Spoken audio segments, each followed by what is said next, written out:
I've come to see that during a drawing, to calm one's nerves has its place in our life. However, it was 7 years ago in a routine scan that found an ascending aortic aneurysm was detected, and I was to have open heart surgery to save my life. You see, the type of aneurysm that was found in my artery had the potential to become a silent killer, much like the one that found the actor John Ritter. I was sent to University of Michigan's Cardiovascular Center for this surgery. And before the surgery, there's a lot of tests that you have to go through, a lot of scans, blood tests, measurements that the heart surgeon, now my heart surgeon, needed to do to be able to determine what type of surgery I needed. So I found myself in a waiting room waiting for now my heart surgeon to come in and talk to me about what I needed to do, what he needed to do, and what I was going to go through for this mesh repair on my aortic artery. But in a waiting room, you know, maybe you're like me and you find that you're a little bit scared. And so I was, and I'm looking around in the waiting room for something to take my mind off what kind of news I was going to receive. So I look to my left, and over here, I find a pamphlet shelf. And on the pamphlet shelf, there's all kinds of pamphlets about how to eat heart healthy, how to perhaps start walking for heart health. And at that time, at 49, I was a runner. Gosh sakes. So that was not relevant to me so much. So I looked to my right, and over there I found that on that wall was a photograph. It was a beautiful photograph taken in France, and it showed a bicycle in France, and that bicycle was leaning up against the wall. So I got into my bag, and I found in my bag my sketchbook. And as a working artist, I most often have my sketchbook on me. And this time I did too. And in that bag was pencils and what I needed. And so I turned to a blank page and I started to draw that bicycle. And as I drew the bicycle, a wonderful thing happened. I became calm. I feel that my blood pressure went down. My breathing was deeper and more relaxed. The pencil marks creating that bicycle relaxed me. This happened during one of the most stress-filled moments of my life. I was able to face that moment, and I did. And the doctor came in to talk to me, and I can't lie to you, I was scared still. But I was in a more calm place than just stressed. I was able to transport my stress even then. And often I can find that place, but this time I was really shocked. In that moment, I was so relieved that stress went somewhere different. I found a stress escape. I made note of what happened, but I kind of dismissed it as I said I'm an artist. And I decided that was an artist thing. And about my artist journey, after graduating from Kendall College of Art and Design, Hallmark Cards hired me. And so I was a greeting card artist for Hallmark Cards. And you know, I drew a lot. I drew a lot of hearts. I drew a lot of hearts for the heart occasion. And I actually have to tell you, I've never seen a Hallmark card dealing with what I was dealing with. But one of the downsides of being an artist is the critic. And maybe you've heard this phrase, that artists are our own worst critics. Many times I think the critic within is the voice that makes this area in our life, our creativity, the most vulnerable spot in our lives. Another greeting card artist who sat next to me, he would come over to my cubicle and we would talk about what artwork we were working on. And usually, we kind of knew each other. I would kind of hesitate when I was going to show him my work and say, oh, really, it's not ready, it's not right. And he and I knew each other that way.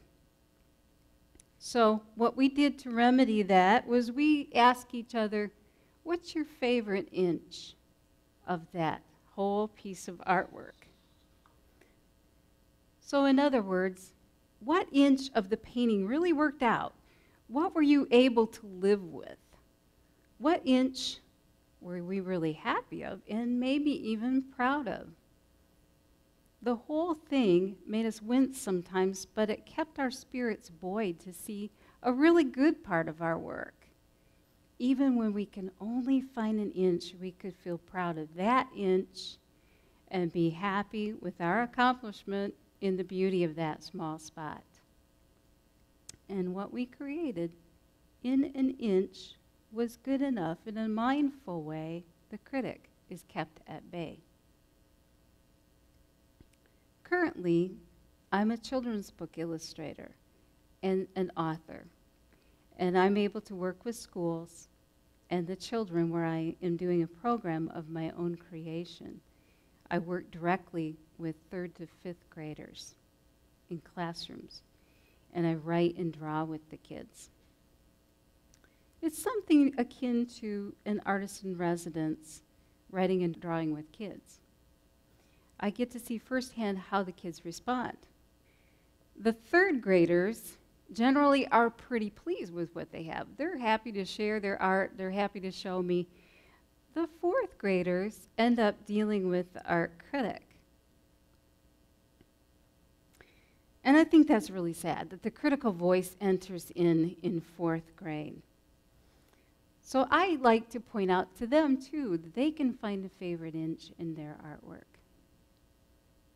Around the time of my heart surgery, I had an assignment to do for the magazine for children called Critic magazine, and I painted a gull flying because it pertained to the poem that I was illustrating. And this is a scene very much like my hometown. And when I painted that, I found myself with this life-saving joy of what had happened in that surgery coming back to me often, and I was happy about the outcome, of course, and I found that I wanted to carry my easel more and more outside, to be able to paint in the plein air, which is something that I used to do a little bit more so, and I came back to it, to paint the clouds, to be out in the sunshine, hopefully, and then sometimes with seeing the clouds firsthand, and the sights and the sounds and all of the energy that energized me just to be able to see the sunlight on a subject. So I was really enjoying that.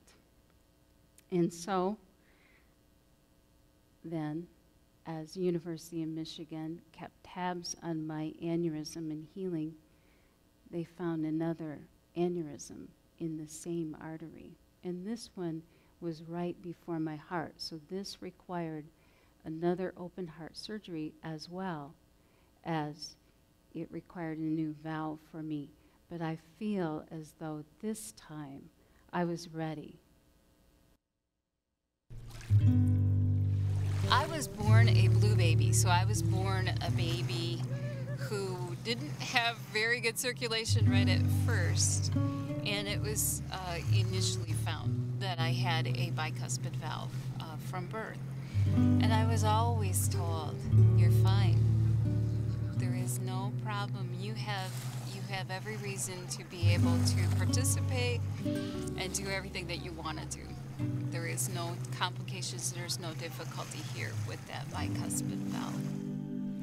At 49-ish, I started with a brand new doctor, and she ordered up some tests. You haven't had an ultrasound on your heart for 10 years. I was running, everything seemed just fine. I thought it was overkill, personally, for her to be able to say, you need an ultrasound, let's check this and that, blood work. And in the ultrasound, they did discover that I had an aneurysm, and it was a total surprise. And thank God they found it. surgery appointments were started at that time, because in Muskegon, my hometown, they told me we do not even do that type of surgery. So they sent me to U of M. My regular doctor actually is a U of M heart patient herself. She encouraged me, and she also said that I would go nowhere but University of Michigan. I was very sure that that was going to be a better place to be. Before the very first heart surgery, my family and I came down to this very beach. It's my son and my husband, and they were throwing the football, and I was collectively just walking the beach and feeling the sand and hearing the waves and enjoying that moment and knowing somewhere after all of that was said and done that I would be back.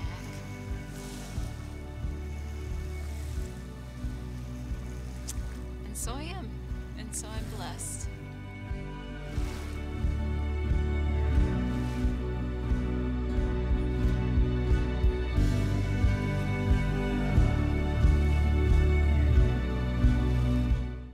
When the TEDx planning committee and I sat down and I showed them that video, they said something really wonderful about the dreaminess of the fog. Now, I've never seen fog that thick on Lake Michigan, and when the video team showed up, it happened. And I thought that that was really odd. And as an artist, I set up my easel, and what am I going to paint out there? Is it going to be a white gull in a snowstorm? I mean, when I thought about their comment, their compliment that it was dreamy, I tended to think that that fog, dream quality, kind of illustrates my point today.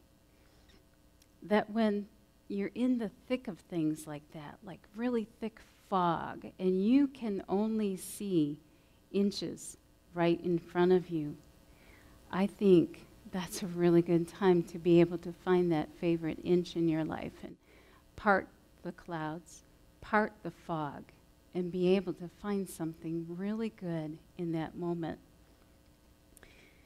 When I'm down and I'm not doing well, it's the art mindfulness that helps me out, and I want you to focus this way too. This article in the Huffington Post, and that's the title of it, it happened on September 12th, right before this talk, and I felt that it really pertained to this today.